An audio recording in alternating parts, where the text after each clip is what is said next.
Lately, I have been often asked about my personal sleeping setup. Well, here it comes.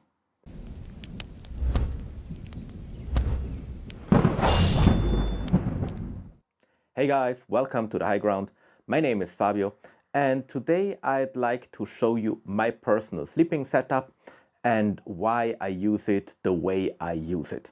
We will go over a few variants that I consider when I'm going outdoors so that I have always the right stuff with me for the right weather and the right season. And we will also look at some alternatives that I don't necessarily bring when I'm out with a backpack, but that I have in my car and that I found very useful over the years. A little bit on my background. I was in the Swiss mountain guide course, training to be a professional IFMGA guide.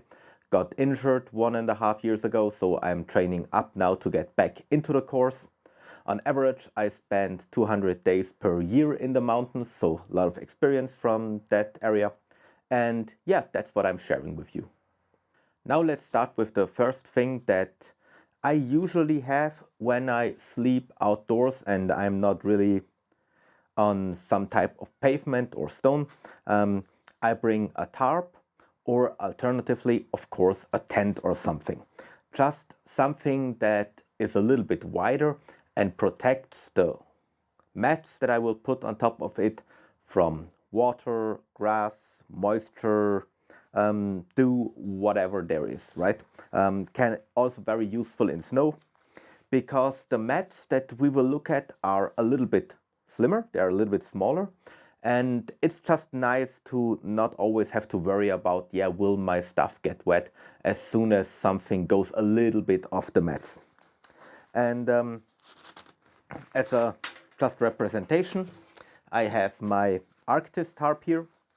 That has been lately very useful for sleeping outdoors.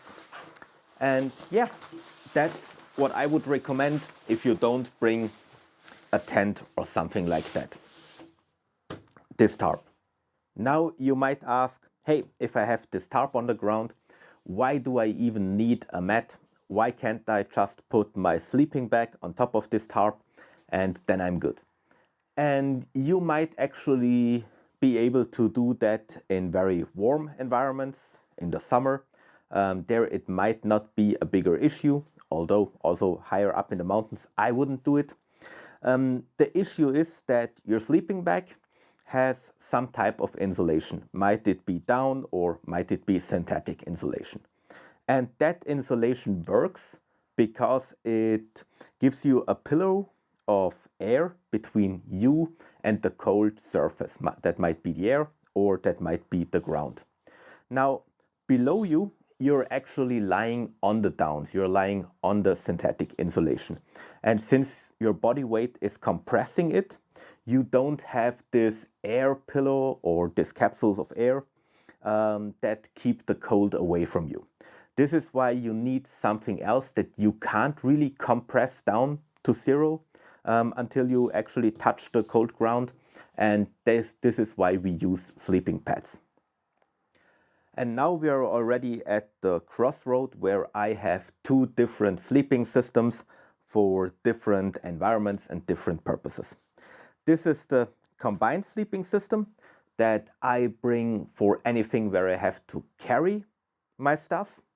And this is the sleeping system that I bring when I don't have to carry my stuff. That can be horse packing, whenever you have any type of pack animal. We also did it with yaks. And as said, this is when I have to carry the stuff myself. This is a little bit simpler. Let's first look at that one. This system is basically a self-inflating mat. And as you can see, it has quite a lot of volume because there is a lot of insulation in there. So it's not only just a rubber hose that I'm inflating, but it's really a mat with insulation material. And I have to say this one, it was quite cheap, but I find it's very good. The brand is OCK, and it somewhat looks like this. Has the valve here, and starts to inflate itself as soon as I open it. I don't know if you're able to hear it, but I can already hear that it starts to suck air in. As you can see, I waited for a few minutes and it inflated itself. One thing to know here is that the self-inflation really doesn't completely fill up this mat.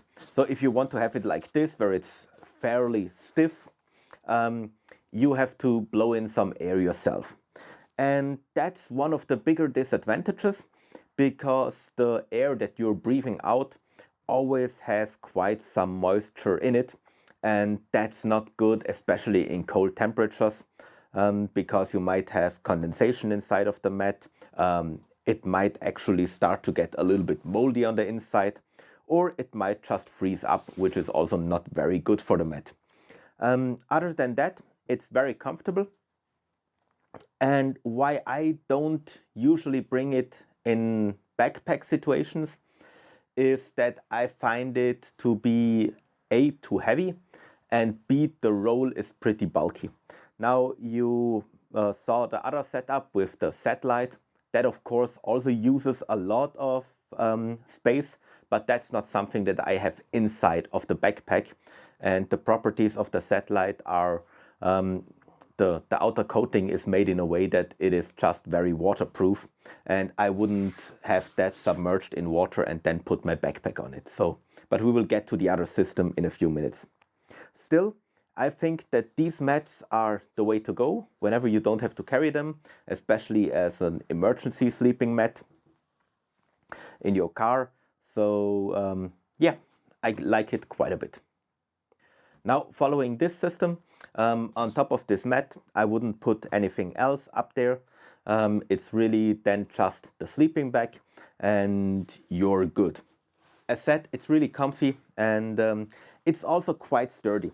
So I would actually trust this mat to put it in the forest on the ground without an additional tarp for protection. I wouldn't do that with some of the lightweight mats that we will look at a little bit later. Okay, now for the system that I actually use 90% of the time when I sleep outdoors.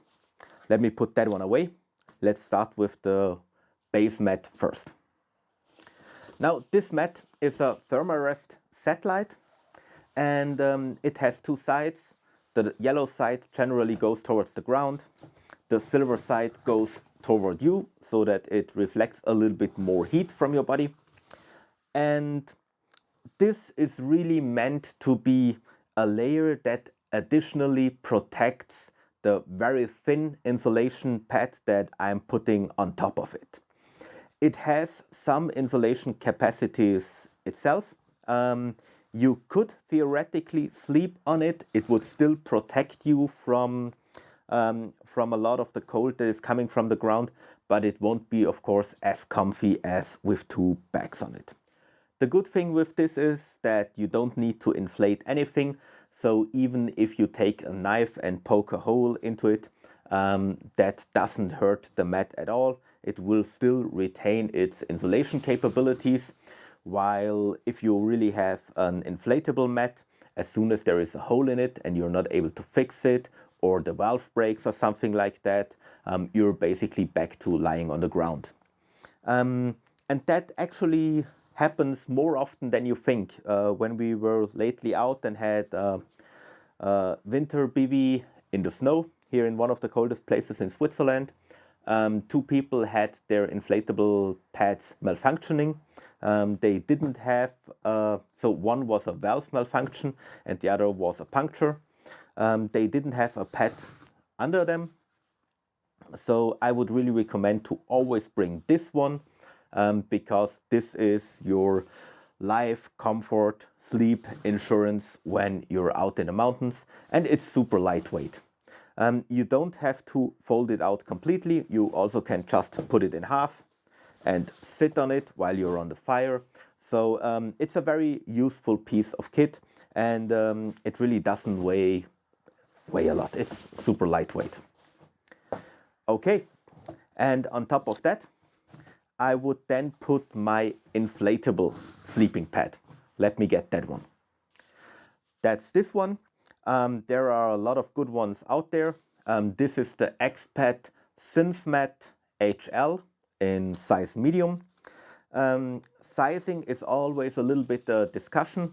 I know a lot of very good climbers and outdoorsmen who tell you that they only use the smaller pad sizes because they're fine with a pad that doesn't fully cover their feet.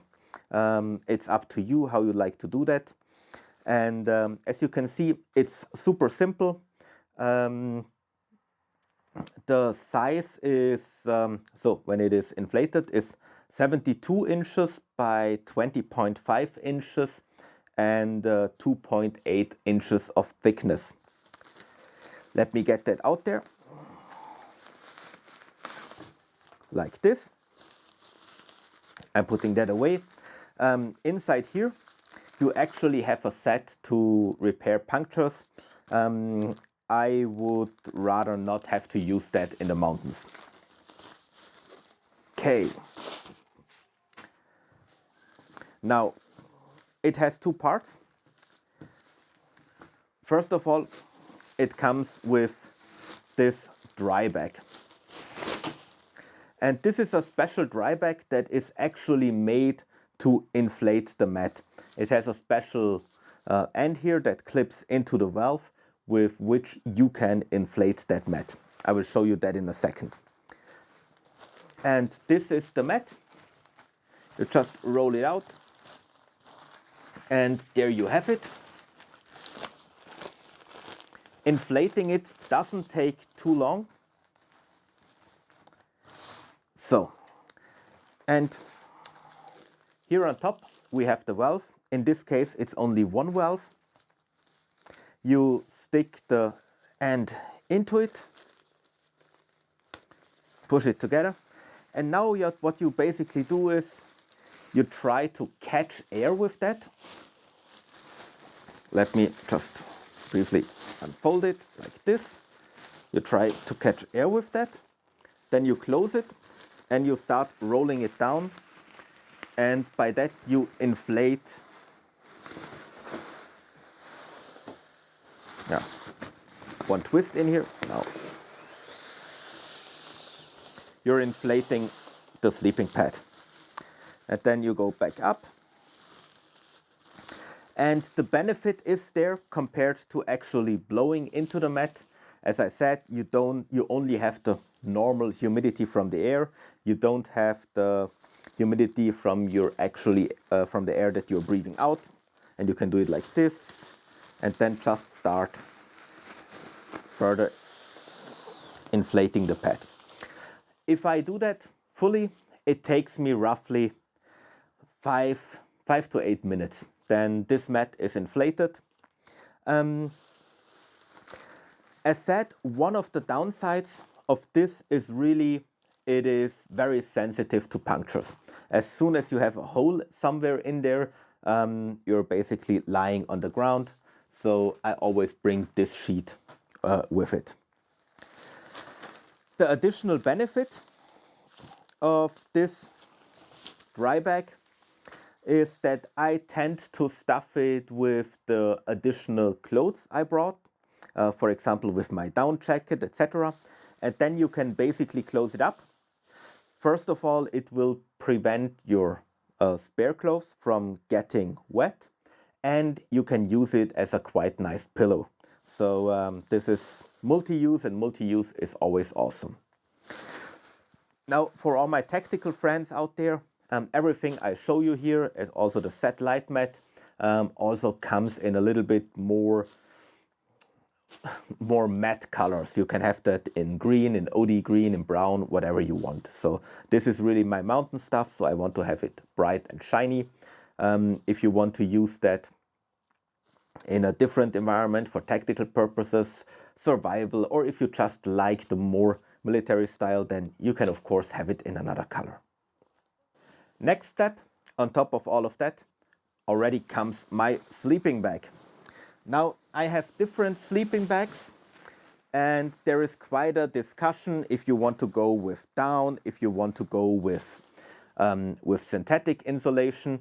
There are advantages and drawbacks to both. I made a video about that. If you're interested in it, I will link it somewhere up here and down below in the description. Now, this is a sleeping bag by Western Mountaineering. I really like it a lot. It's a down sleeping bag. The bag that you saw with the desert camouflage is just the bag that I use for storage at home. It of course comes with a pack sack where you can really bring it down to this volume, so down is super packable. Let me put that away. And that would already be my sleeping setup. A few things you have to consider here is, since you have several layers, right? You have the tarp, you have the satellite, you have the inflatable mat, and you have the sleeping bag on top. You want to make sure that you're sleeping on more or less even ground, because otherwise your sleeping bag or the layers will start sliding down on top of each other. I already thought about actually attaching some Velcro pads to all this stuff so that it really stays in the same place. I didn't do that. I don't know if I will do it, but that's just something to consider. I slept with this setup below bigger north faces in the Alps and climbed all the rest of the day with it. So it's really neat. It's super lightweight, so not a big hindrance if you're packing it yourself. And yeah, that's the basis for my sleeping setup. Now, of course, if we go with the old adage, for sleeping you need something to sleep on, you need something to sleep in, and you need something to sleep under. This is really only the very basic setup. If you have a tent with you, then of course you already have something to sleep under, right? Because it covers basically the top. You could also say you don't go with the tarp on the ground. You put the tarp up above your sleeping area if you need to. Or you can say, yeah, I have something to sleep under. I sleep under the stars. That's fine as well. It's just that you need to have the capability with such a set to cover all those bases. If in a worst case scenario, I could sleep on one side of the tarp and put the other side on top of me, a little bit like a bivy bag. I could bring a bivy bag, so you have a lot of modularity there. But yeah, these are my systems. So a very basic tarp with a sturdy and thick inflatable mat for anything where I don't have to carry the stuff. And whenever I have to carry the stuff, I bring something to sleep on or a tent. And then I just take the satellite, a very lightweight inflatable mat, and the sleeping bag.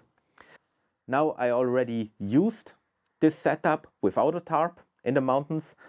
It also held up well, but this is something where you will then have to be really careful if you're wearing crampons, etc. Because as I said, a puncture here might really ruin your day. You're not in danger of actually freezing to death because you still have the backup insulation from the satellite, but it's really not as comfortable as you could be. Okay, now that was my basic sleeping setup. I hope this was interesting for you, the ideas why I layer it the way I do. If you have any questions, please put it in the comments below. I will link to all the products I use in the comments below, in the description below. I really appreciate the time you spent watching this video. Thank you very much for that. Follow the channel. If you liked it, give us a thumbs up. And yeah, I'll see you next time.